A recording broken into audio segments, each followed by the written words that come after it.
लाके यूपीएस पे आके बड़ा अपनी छाती ठोके डांस वांस कर रहे भैया, वो लाल लाल लहराते हुए देखा पूरे टीवी में चल रहा है, बड़े डांस ढोल बजा रहे हैं। इनसे सिर्फ ये पूछ लेना कि अगर मेरा 50,000 बेसिक है तो मेरे रिटायरमेंट में बताइए मुझे कैपिटल कितना मिलेगा, ग्रेजुएटी क्या मिलेगी। कोई हिसाब नहीं है, कोई इन्हें पढ़ा लिखा नहीं है, सिर्फ इनकी उपलब्धि थी कि प्रधानमंत्री के साथ लंच करके आ गया, वो फोटो खिंचवा के आ गया। ये उनकी उपलब्धि है यूनियन के लीडरों की। इनके चरित्र में बिल्कुल मत जाइए, अभी आने वाला है बोनस, इनकी औकात उस बोनस में दिखा देना कि कर्मचारी अगर सर पे बिठा सकता है ना तो तुम्हें मिट्टी में भी मिला सकता है। हर कर्मचारी यहाँ से संकल्प लेकर जाए कि इन्होंने हमारा जो सामाजिक सुरक्षा पे आघात पहुंचाया है, हमारे बुढ़ापे की लाठी को छीना है, हम इनका भी दिन रात का चैन खत्म कर देंगे। इनकी ताकत यूनियन के चंदे में है। मैं बता दूं आपको, मैं बहुत 15-16 साल में चलाया हूं, सिर्फ एक ही इनका रहता है, डीसीवीसी होती है जब मेंबरशिप कितनी हुई, बोनस कितना कलेक्शन हुआ। मतलब इनको कोई मतलब ये नहीं पूछते कि मुद्दे क्या है भैया, सड़क के क्या हाल है, क्वार्टर कैसे हैं, आज रेलवे आवासों की क्या स्थिति है। हमारे महामंत्री ने, पुष्पेंद्र त्रिपाठी ने एक वीडियो वायरल कर दिया था, बड़े बड़े सांप घुसे हुए। एक इंक्वायरी और एक गाइडलाइन निकाल दी गई रेलवे के अंदर कि कोई कर्मचारी अपने सांप काट ले तो चलेगा, सांप काट के डस ले चलेगा, बाकी अपनी पीड़ा ना बताओ किसी और को, पड़ोसी को मत बताना कि भाई सांप घुसा मेरे घर लाठी लेके आया। यह चरित्र हो गया है सरकार का और हमारे अधिकारियों का हमारे कर्मचारियों के प्रति। तो आज बहुत अच्छा मौका है और मैं दिल से धन्यवाद देना चाहता हूं कि ड्यूटी से छूटने के बाद दिन भर 8 घंटे के बाद आपने एक बहुत सफल रैली, इसके लिए मैं तहे दिल से आपको धन्यवाद देता हूं। और भविष्य में इसी तरह की ऊर्जा, अभी मैं समझता हूं हम लोग 10-15% लोग ही हैं, भविष्य में जब जरूरत अभी पड़ेगी इससे बहुत ज्यादा हमको तगड़ा आंदोलन करना है। अगर हम अपने लिए अपने एक दिन की छुट्टी या 4 घंटे का समय नहीं दे सकते ना, तो जिंदगी भर के ऐशो आराम का सपना भी नहीं देखना चाहिए। मैं स्पष्ट बोलता हूँ, थोड़ा सा बुरा ना माने कोई भी।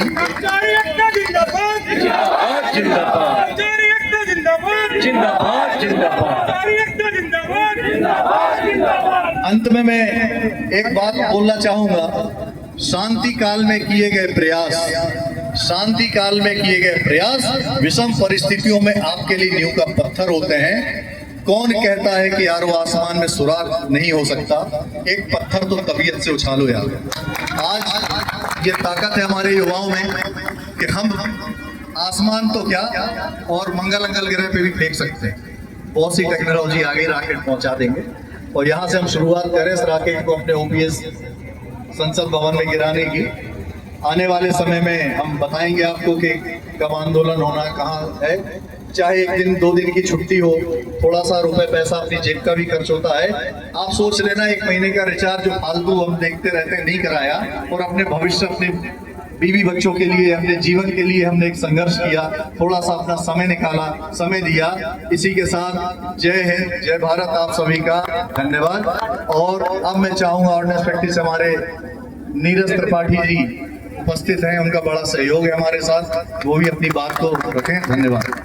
नीरज त्रिपाठी जी के लिए एक नारों के साथ, अभी तो ये अंगड़ाई है, अभी तो ये अंगड़ाई है।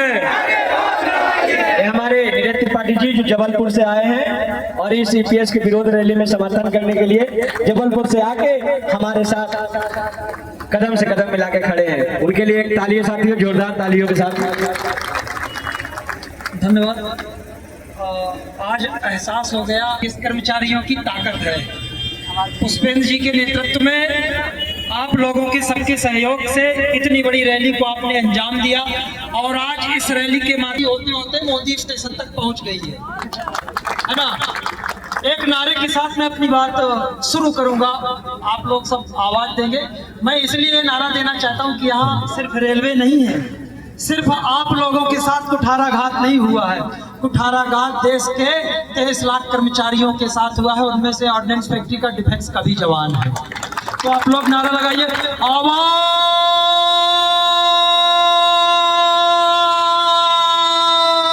दो।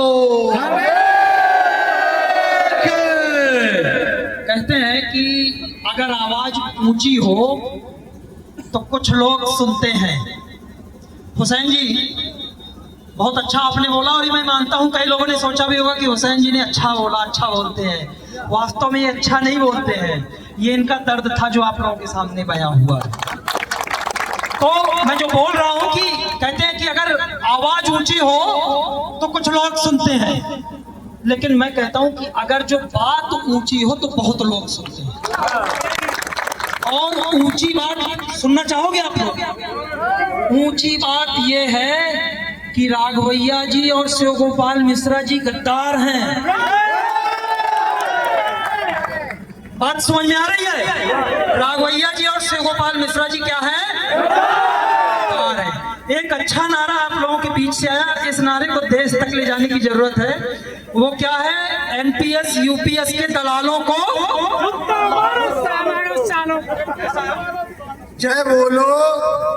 जय बोलो बेईमानों की। ओपीएस के 2 दलाल से एम राघवैया शिव गोपाल। ओपीएस के 2 दलाल एम राघवैया शिव गोपाल, ये नारा था। तो इसमें कोई परहेज नहीं, कुछ गलत नहीं आप लोग बोल रहे हैं। ये तो वास्तव में कर्मचारी, देखिए समझने की बात है। हम लोग वो 24 तारीख का दिन याद रखिए आप लोग, जिस दिन आप सब लोग भले ही ड्यूटी पर रहे होंगे, लेकिन आपका शरीर ड्यूटी पर रहा होगा, आत्मा आपकी दिल्ली में रही होगी। आत्मा आपकी दिल्ली में रही होगी और आप लोग भी ये महसूस करते रहे होंगे कि आज हमारे बुढ़ापे का समाधान होगा। आज हम एक मैडम अभी आप एक वो ली थी तप्ती, कहाँ गई? इसके पीछे वाली ऊपर उठाइए। एक और था आपके पास था, वो कहाँ चला गया? वो उन्मुक्त भाव से उड़ने को ओपीएस का आसमान चाहिए, सरकारी कर्मचारी होने का स्वाभिमान चाहिए, सम्मान चाहिए। तो ये नारे नहीं है, ये महज नारे नहीं है, ये सरकार तक संदेश है जो हम देना चाहते हैं कि हम इतने में शांत होने वाले नहीं हैं। भाई आप पहले चलती थी, आप सब लोगों ने सुना होगा, पहले खूब चली, कुछ दिनों तक 20 साल चली, न्यू न्यू न्यू। अभी 24 तारीख से आ गई यूं यूं यूं। लेकिन हमको चाहिए ज्यों की त्यों, हमें चाहिए ज्यों की त्यों। ओपीएस हमें न्यू यू कुछ नहीं चाहिए, हमें वही चाहिए। साथियों अभी समझने की बात है, हम मांगने चले थे पुरानी पेंशन, ये लेकर के क्या आ गए? यूपीएस। अब ये यूपीएस मतलब क्या? किसी को कुछ नहीं समझ में आए तो कुछ मत समझो, बस इतना समझ लो कि यूपीएस मतलब उल्लू पेंशन स्कीम। ये आपको उल्लू बना दिया है, ये हमें उल्लू बना दिया गया है। अब कैसे उल्लू बनाया मैं आपको बताता हूँ। समझिए, आपका हर एक कर्मचारी का 6,000 7,000 रुपया महीना का कटता है 10% के नाम पर। औसतन आप अभी से 25 साल तक पकड़े तो 10,000 रुपया हर महीना मान लीजिए आपका 10%। सरकार 18 नहीं 180% दे दे, हमारे किस काम का? हुसैन जी, सरकार 18 नहीं 180% दे दे, हमारे किस काम का? हमारा तो साला हमारा ही 10% नहीं मिल रहा। हमारा 10% जब एक साथ होगा 25 साल बाद, जब मैं रिटायर्ड होके अपना बक्सा अपना बैग लेकर के घर जाऊंगा, मेरे बच्चे मेरे नाती पोते जब ये देखेंगे कि बापूजी रिटायरमेंट होकर के क्या लाए हैं, पिताजी रिटायरमेंट होकर क्या लाए हैं, तो उसमें मालूम है क्या मिलेगा? उसके अंदर कितना अमाउंट निकलेगा? उसमें निकलेगा बेसिक प्लस डीए गुणे 1/10। आज मेरा बेसिक 40,000, डीए 20,000, 60,000। 60,000 का 1/10 कितना? 6,000। एक साल में कितना? 2 बार, मतलब कितना हो गया?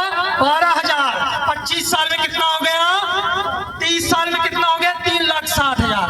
वो 3,60,000 लेने के लिए आप क्या करोगे?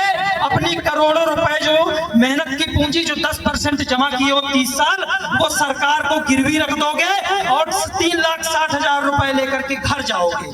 किसके लिए? उसके बाद 50